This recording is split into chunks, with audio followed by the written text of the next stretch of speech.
This is what most people have: go to school, get a job, get a 401k, and save money.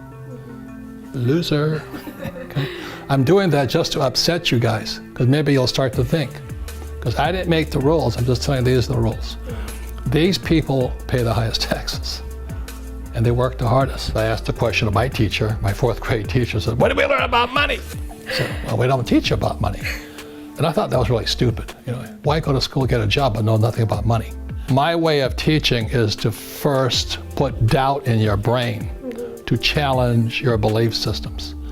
And then maybe you can choose new beliefs or keep up with old beliefs.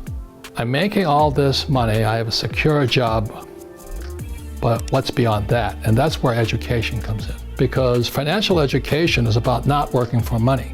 As long as you need a paycheck, be it from an employer or like my poor dad, he was so afraid of losing his government pension. My goal is to never need a paycheck again from anybody, even the government. I don't want any Medicare, Social Security, or whatever. Well, I was a military pilot, so you got to get the military pilot pension.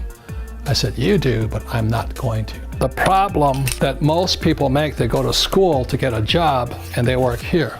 So this is the poor, middle class, and these guys. Your first line item expense is taxes. As you know, the rules are always written for the rich, okay? The rich make the rules, the golden rule.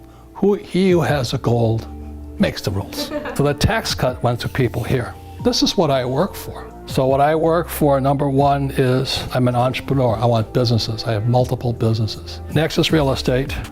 And real estate is good for many things which we'll go into, but number one is debt. I use a lot of debt to buy real estate and I pay no taxes. That's the relationship there. The next is paper, and that's savings, stocks, bonds, mutual funds, ETFs, and that stuff. I don't have any of that stuff. I don't save money, I don't have any of that. But this is what most people have: go to school, get a job, get a 401k, and save money. Loser. Okay? I'm doing that just to upset you guys, because maybe you'll start to think.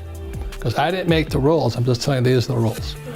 These people pay the highest taxes, and they work the hardest. And the last are commodities: gold, silver, oil, land, water, food. So this is what I work for. I don't want what's called a paycheck. I want cash flow from here.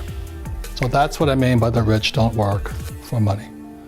You want cash flow that pays very little taxes, and I can use lots of debt over here.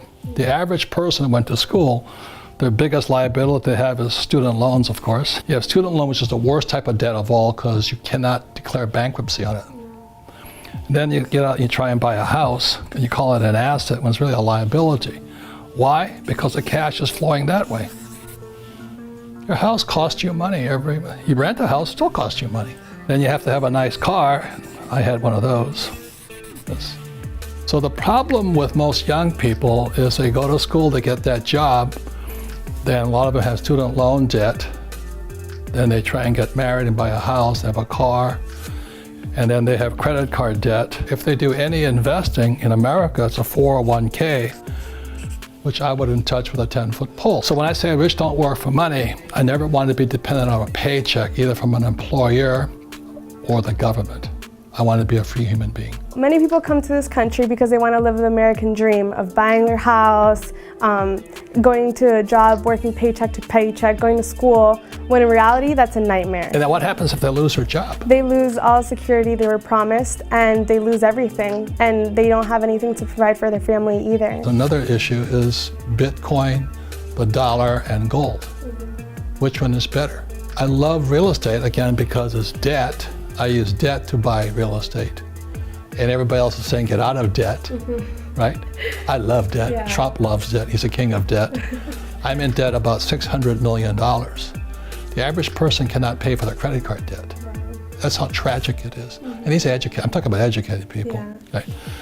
And then this here, I get tax breaks because I have employees. But if you have a job, you're taxed. If you hire employees, they give you tax breaks. Look at right now, Amazon is looking for a new home. Every government wants to give them a home. Please move to Indiana, please move to Canada. Why? because they'll bring in employees, and employees pay the tax. Yeah. It's the same as Tesla. They got, I think, 50 billion or something from the state of Nevada because they bring in employees. So that's why when your teacher says you go to school, get a job, you say, I think I'll think a little bit differently this time. Rich Dad's lesson number one is rich don't work for money. Is I never want a paycheck. I want to use debt, but I want to accumulate this so I have cash flow.